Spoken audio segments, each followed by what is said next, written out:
В этом населенном пункте Брасовского района 5 храмов, хоть и не все они действующие. Этот населенный пункт называется Друя. Стоит он на границе Беларуси и Латвии. Буквально по границе протекает река.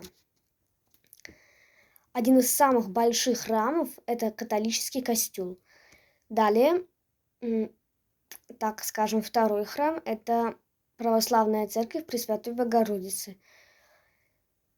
Есть также в населенном пункте Старообрядческая церковь, но по внешнему виду, наверное, она не работает.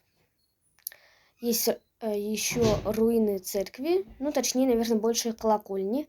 И на кладбище есть церковь Святого Георгия.